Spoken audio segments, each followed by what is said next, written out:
கல்யாணம் பண்ணிட்டு வீட்டில் இருக்க பெண்கள் எல்லாம் பார்த்தீங்கன்னா வீட்டை மேனேஜ் பண்ற அளவுக்கு பர்சனல் ஃபைனான்ஸ் மேனேஜ் பண்ண தெரியுமான்னு கேட்டால் தெரியாது, தெரியல. அதை பத்தி எனக்கு எப்படி தெரிஞ்சுக்கிறது அப்படின்னு நிறைய பேருக்கு டவுட் இருக்கும்.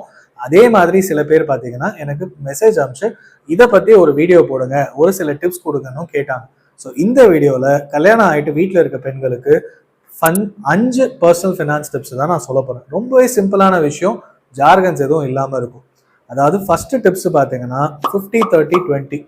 உங்கள் வீட்டோட மொத்த வருமானம் எவ்வளோ அப்படின்றது ஒரு ஐடியா இருக்கும். கண்டிப்பாக மாதம் ஆவரேஜாக இவ்வளோ தான் வருது அப்படின்னு தெரிஞ்சிருக்கும். ஒரு சில மாதங்கள் போனஸ் வரலாம், அது ரேராக தான் நடக்கும். ஸோ 50%, அதாவது மாதம் 1 லட்ச ரூபாய் அப்படின்னா ஒரு 50,000 ரூபாய் வீட்டு செலவுக்குன்னு ஆகிடும். இதர் வாடகை கொடுப்பீங்க, இல்லைன்னா இஎம்ஐ கட்டுவீங்க அப்படின்ற அளவுக்கு போயிடும். மீதி இருக்க பணம் 30% பார்த்தீங்கன்னா அடுத்த 1-2 வருஷத்துக்குள்ள நடக்க வேண்டிய முக்கியமான செலவுகள். எப்படியும் மொபைல் மாற்ற வேண்டியிருக்கும், இல்லை பசங்களுக்கு ஸ்கூல் ஃபீஸ் அடுத்த வருஷம் கட்டணும், இந்த வருஷம் கட்டணும். அது மட்டும் இல்லாமல் ஏதாவது மிஸ்சலேனியஸ் எக்ஸ்பென்சஸ் வந்துகிட்டே இருக்கும், உறவினர்கள் வீட்டுக்கு போகணும் வரணும். ஸோ இந்த மாதிரி செலவுகள்லாம் அடுத்த 2 வருஷத்துக்குள்ள என்ன நடக்கலாம் அப்படின்ற மாதிரி தோராயமாக ஒரு பணம் எடுத்து வச்சிருக்கும். மூணாவது ஆப்ஷன் பார்த்தீங்கன்னா 20% லாங் டேர்ம் இன்வெஸ்ட்மெண்ட்ஸ். அதாவது உங்கள் பசங்களோட ஃபியூச்சர், காலேஜ் எஜுகேஷனுக்கு எவ்வளோ செலவாகும், அவங்களோட கல்யாணத்துக்கு எவ்வளோ செலவாகும், உங்கள் 2 பேரோட ரிட்டையர்மெண்ட் செலவு, குடும்ப ரிட்டையர்மெண்ட் செலவு எவ்வளோ ஆகும், இதை கணக்கு பண்ணி லாங் டேர்முக்குன்னு ஒரு இன்வெஸ்ட்மெண்ட் பிளான் பண்ணணும். அது 20% அமௌண்ட், ஒரு 20,000 ரூபாய் லாங் டேர்முக்குன்னு வச்சிடணும்.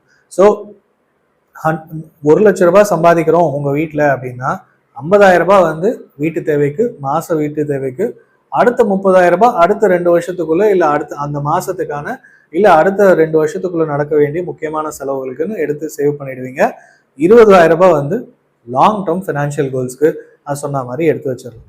இதுதான் ரொம்ப முக்கியமான, நீங்க பிரிக்க வேண்டியது. இதுவுமே தெரியலன்னும் போது இந்த 50-30-20 ரூல், இது நிறைய வீடியோஸ்லயும் சொல்லியிருப்பாங்க. இதை ப்ராக்டிக்கலா பண்ணி பாருங்க. அப்பதான் உங்க செலவு எவ்வளோ ஆகுது அதை கண்ட்ரோல் பண்ண முடியாமான்னு தெரியும். சரி, ரெண்டாவது முக்கியமான டிப்ஸ் பார்த்தீங்கன்னா பட்ஜெட்டிங். வரவு செலவு சிம்பிள். இந்தியன் கவர்மெண்ட்டே பார்த்தீங்கன்னா வரவு எவ்வளோ செலவு எவ்வளோ, வரவுக்கு புதுசாக என்ன பண்ணலாம், செலவு புதுசாக வந்துக்கிட்டே இருக்கும். ஏன்னா புதுசாக ஏதோ ஒரு ஸ்கீம் போட்டாகணும், பிஸ்னஸ்க்கோ, ரோட் டெவலப்மெண்ட்டு, இன்ஃப்ராஸ்ட்ரக்சர் ஏதோ ஒன்று பண்ணுவாங்க. அதே மாதிரி உங்கள் வீட்டிலன்னு எடுத்துக்கிட்டிங்கன்னா வரவு 1 லட்ச ரூபாய்னா செலவு அதை விட அதிகமாகாமல் பார்த்துக்கணும். அந்த 20,000 ரூபாய் ஃபியூச்சர் ஃபினான்ஷியல் கோல் இன்வெஸ்ட்மெண்ட்டையும் பாதிக்காத மாதிரி பார்த்துக்கணும். அதுதான் ரொம்பவே முக்கியம். ஸோ வரவு வந்துருச்சு, அது கண்டிப்பாக மாதம் 1ஆம் தேதி வந்துட போகுது. செலவு எப்படி ஐடென்டிஃபை பண்ணுறது, உங்களோட மந்த்லி கிராசரிஸு, அப்புறமா monthly bills, broadband bill, EB bill, இந்த மாதிரி விஷயங்கள் அதெல்லாம் என்னென்ன இருக்குன்னு முதல்ல போடுங்க. உங்கள் வீட்டுக்கு எவ்வளோ செலவாகுதுன்னு ஒரு கிளாரிட்டி கொண்டு வாங்க. இது ஒரு நோட்டில் எழுதிக்கலாம். நீங்கள் ஒரு எக்ஸல் ஷீட் எடுத்து கம்ப்யூட்டர் ஓப்பன் பண்ணி லேப்டாப் பண்ணி பண்ணணும்னு அவசியம் இல்லை. பட்ஜெட்டிங்ன்றது சிம்பிளாக வரவு எவ்வளோன்னு தெரியும், செலவு அந்த மாதத்துக்கு என்னன்னு நோட் பண்ண ஆரம்பிங்க.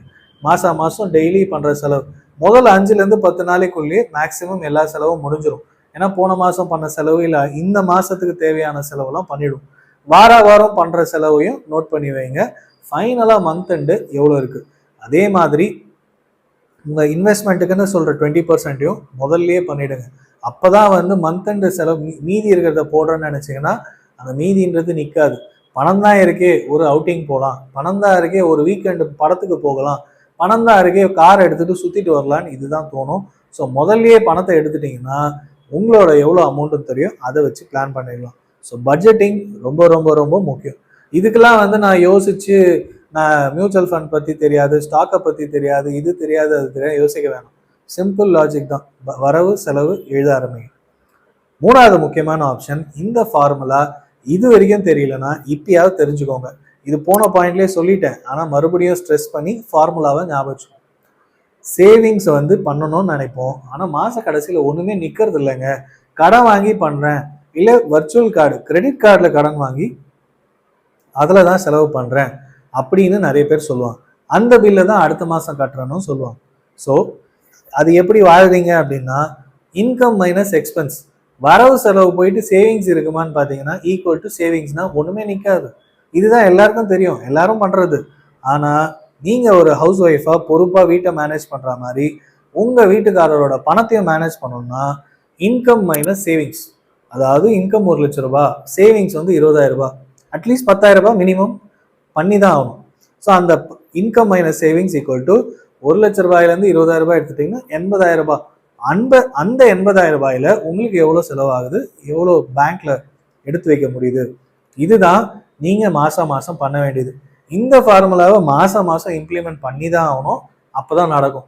சரி, சேவிங்ஸ் பர்சன்டேஜ் சொல்லிட்டீங்க, நான் 2வது பேங்க் அக்கௌண்ட் இல்லை முதல் பேங்க் அக்கௌண்ட் எத்தனை பேங்க் அக்கௌண்ட் இருந்தாலும் தொடச்சி எடுத்துடுறேன், ஜிபேல பணம் போயிருது அப்படின்னு சொன்னீங்கன்னா இன்னொரு பெஸ்ட் ஆப்ஷன். அதான் 4வது பாயிண்ட்.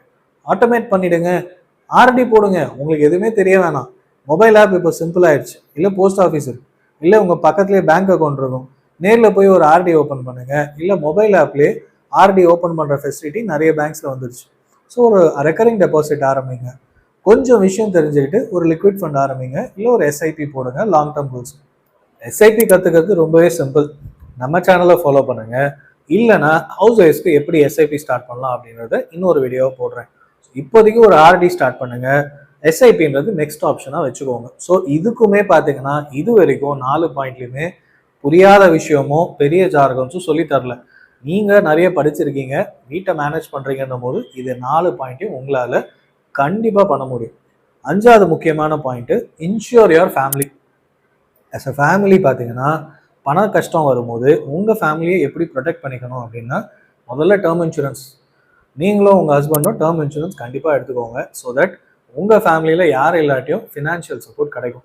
ஹவுஸ் ஒய்ஃப்ஸ்க்கு நிறைய கம்பெனிஸில் கொடுக்கறது இல்லை, பட் கண்டிப்பாக உங்கள் ஹஸ்பண்ட்க்கு ஒரு டேர்ம் இன்சூரன்ஸ் எடுக்க வைங்க, எடுத்துருங்க. ஆனால் ஹெல்த் இன்சூரன்ஸ் ரொம்பவே மஸ்ட்டு. மொத்த ஃபேமிலியும், நீங்கள் ஹஸ்பண்ட் மற்றும் குழந்தைங்க 4 பேரும். அது மட்டும் இல்லாமல் உங்களோட அப்பா அம்மா, உங்கள் ஹஸ்பண்டோட அப்பா அம்மா 2 ஃபேமிலியுமே நீங்கள் தனித்தனி, இதையுமே நீங்கள் கண்டிப்பாக எடுத்துக்கணும். இந்த இன்சூரன்ஸ் இருந்தால் மட்டும்தான், ஏன்னா 2 ஃபேமிலிக்கும் 2 அப்பா அம்மாவுக்கும் ஏதாவது ஆச்சுன்னா நீங்கள் தான் பார்த்துக்கணும்.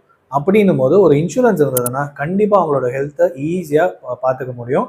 அண்ட் கம்ப்ளீட் கவரேஜ் இருந்ததுன்னா உங்கள் பைசா செலவு இல்லாமல் இன்சூரன்ஸ் காஸ்ட்லேயே உங்கள் 2 ஃபேமிலியும் சூப்பராக பார்த்துக்கலாம், உங்கள் ஃபேமிலியுமே சூப்பராக பார்த்துக்க முடியும். அண்ட் ஃபைனலாக பர்சனல் ஆக்சிடென்ட் பாலிசி. உங்கள் ஹஸ்பண்ட் எப்படியா இருந்தாலும் ட்ராவல் பண்ணுவார், ஆஸ் அ ஃபேமிலி போயிட்டு வருவீங்க.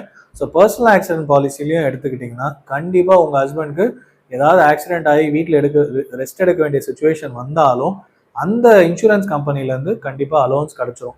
ஸோ 3 பாலிசி கண்டிப்பாக உங்கள் ஃபேமிலிக்குன்னு தேவை. Term insurance, health insurance, personal accident policy, இந்த 3 எடுத்துக்கோங்க. ஸோ நான் சொன்ன 5 பாயிண்ட்டுமே பார்த்தீங்கன்னா ரொம்பவே சிம்பிளான விஷயம். மண்டையை உடைக்க தேவையில்லை. தாராளமாக யார்கிட்ட வேணா ஒரு இன்சூரன்ஸ் ஏஜென்ட் ஈஸியாக தெரியும் உங்கள் ஃபேமிலி சர்க்கிளில், இல்லை உங்கள் ரிலேட்டிவ் சர்க்கிளில். அவங்கக்கிட்ட முதல்ல இந்த 3 பாலிசி மட்டும் கொடுங்கன்னு சொல்லி அவங்கக்கிட்டே கூட நீங்கள் எடுத்துக்கலாம். ஸோ இந்த 5 பாயிண்ட்டை ஃபாலோ பண்ணுங்கள். வேறு ஏதாவது உங்களுக்கு புரியல அப்படின்னா கீழே கமெண்ட் பண்ணுங்கள், உடனே நான் உங்களுக்கு அதை ரிப்ளை பண்ணுறேன், இல்லை வீடியோவை நெக்ஸ்ட் வீடியோவில் பார்ப்போம்.